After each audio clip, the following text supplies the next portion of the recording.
ሰላም። እንግዲህ ዛሬ የምናየው በጣም ወሳኝ የሆነ ጥያቄ ነው። አንድ አማኝ የዕለት ተዕለት ጥንካሬውን ከየት ነው የሚያገኘው?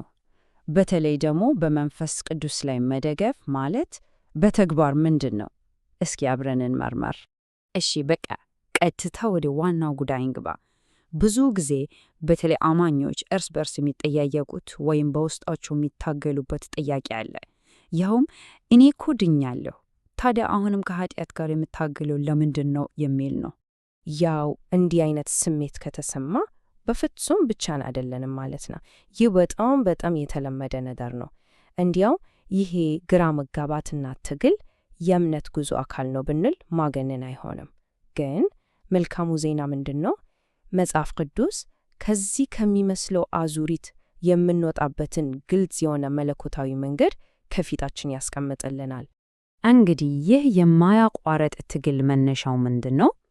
እስኪ ትንሽ ጠለቅ ብለን ስነ መለኮታዊውን መሰረት እንመልከትና በውስጣችን ያለውን ግጭት ምንነት ለመረዳት እንሞክር። እነሆ የግጭቱ ዋና ምንጭ ይሄ ነው። በእያንዳንዱ አማኝ ውስጥ ሁለት ፍጹም ተጻራሪ ባህሪያት አብሮ ይኖራሉ። በቃ አብሮ አሉ።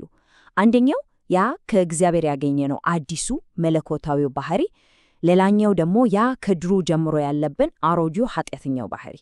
እንግዲህ የግጭቱ ሁሉ ምንጭ ይሄ ነው። እስኪ መጀመሪያውን ወገን እንመልከት። መጽሐፍ ቅዱስ እስካ ብሎ የሚጠራውን አሮጌውን ባህሪያችንን። ይሄ ማለት ከውድቀት የተነሳ የወረስነው ተፈጥሯችን ነው። ሐዋርያው ጳውሎስ ራሱ በሮሜ 7:18 ላይ ምን አለ? በእኔ ማለት በሥጋዬ በጎ ነገር እንዳይኖር አውቃለሁ አለ። ነጥቡ ግልጽ ነው። ይሄ ባህሪ በራሱ ቅዱስ መሆን አይችልም በፍጹም። እሺ፣ በሌላ በኩል ደግሞ አዲሱ ባህሪ ያለን፣ ይህ በድነት ጊዜ ከእግዚአብሔር የተቀበልነው መለኮታዊ ተፈጥሮ ነው። ለዚህም ነው አንደኛ ዮሐንስ 3:9 ላይ ከእግዚአብሔር የተወለደ ሁሉ ኃጢአትን አያደርግም የሚለው። ለምን? ምክንያቱም የእግዚአብሔር ዘር በውስጣችን ስለሚኖር ያ አዲሱ ባህሪ በፍጹም ኃጢአት ሊሰራ አይችልም። እንግዲህ የግጭቱ ምስል ይሄን ይመስላል። ልክ ገላትያ 5:7 ላይ እንደምናነበው ሁለቱ ባህሪያት ፍጹም ተቃራኒ ናቸው። እርስ በእርስ ይቃወማሉ። ሥጋ በመንፈስ ላይ ይመኛል፣ መንፈስ ደግሞ በሥጋ ላይ ይመኛል። በቃ ሁለቱ ሁልጊዜ እርስ በርስ ይቃወማሉ። ይሄ ማለት በውስጣችን የማያቋርጥ የማያባራ ጦርነት አለ ማለት ነው። እሺ፣ ታዲያ ይህን ጦርነት እንዴት ነው የምናሸነፈው? ብዙዎቻችን የምንሞክረው የመጀመሪያው መንገድ አለ፣ ግን ብዙ ጊዜ አያዋጣም።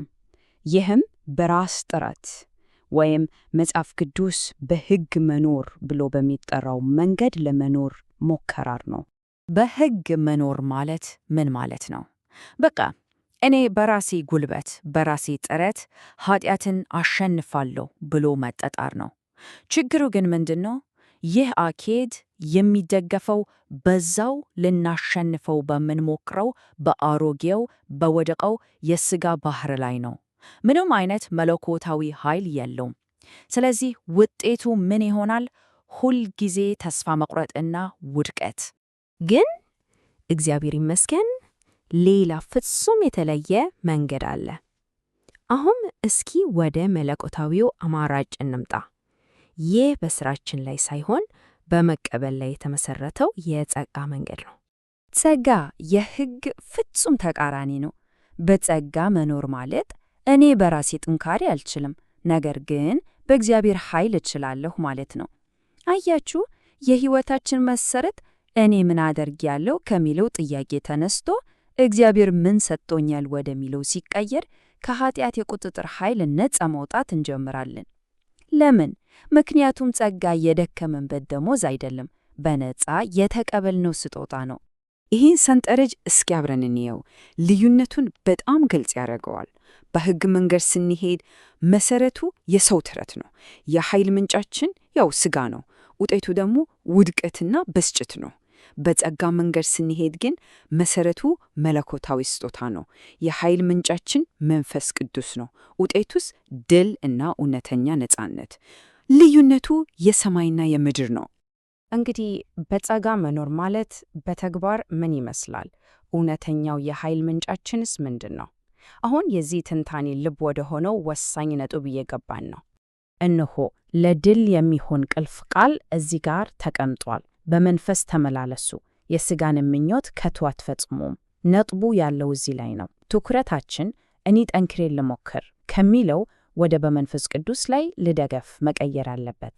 የሥጋን ምኞት የምናሸንፈው በራሳችን ኃይልና ብርታት ሳይሆን ራሳችንን ለመንፈስ ቅዱስ አሳልፈን ስንሰጥ እና በእርሱ ኃይል ስንመላለስ ነው። እሺ፣ ይሄንን ወደ ተግባር እንዴት እንለውጠዋለን? 3 ወሳኝ የእምነት እርምጃዎች አሉ። ማስታወስ ያለብን ይሄ የአንድ ጊዜ ነገር ሳይሆን የየዕለት ልምምድ ነው። አንደኛ፣ አሮጌው ባህሪያችን ከክርስቶስ ጋር እንደተሰቀለ ማወቅና መቀበል ነው። በቃ አብቅቶለታል። ሁለተኛ፣ በዚህ እውነት ላይ ቆመን ራሳችንን ለኃጢአት እንደሞት መቁጠር አለብን። ሶስተኛ እና ከሁሉም በላይ ወሳኙ ይሄ ነው። በየቀኑ በየቅጽበቱ ለመኖር በራሳችን ጥንካሬ ሳይሆን ሙሉ በሙሉ በመንፈስ ቅዱስ ኃይል ላይ መደገፍ። ታዲያ ለምንድን ነው በመንፈስ ቅዱስ ላይ መደገፍ አማራጭ የሌለው ብቸኛው የድል መንገድ የሆነው? እስኪ ጉዳዩን በ3 ወሳኝ ምክንያቶች በማየት እንዝጋው። በቃ 3 ሊካዱ የማይችሉ እውነታዎች ከፊታችን አሉ። አንደኛ፣ የተጠራንበት የቅድስና ደረጃ ሰማያዊ ነው። በሰው አቅም በፍጹም አይቻልም። ሁለተኛ፣ ኃይለኛ መንፈሳዊ ጠላት አለብን። ሶስተኛ፣ በራሳችን አቅም ልንቆጣጠረው የማንችለው አሮጌ ባህሪ አሁንም በውስጣችን አለ። እነዚህ 3ቱ ሲደመሩ የሚሰጡን መልስ አንድ ነው። በራስ መታመን ከንቱ ነው። ብቸኛው አማራጭ በመንፈስ ቅዱስ ላይ መደገፍ ነው። እናም የዛሬው ትንታኔ ዋናው መልእክት ይሄ ነው። በኃጢአት ላይ ድል መንሳት ማለት በጥረታችን የምናሸንፈው ሽልማት አይደለም፣ በፍጹም።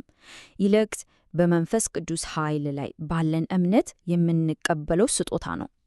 ትግሉን አቁመን ይህንን ስጦታ መቀበል ስንጀምር ነው እውነተኛው ነፃነት የሚመጣው።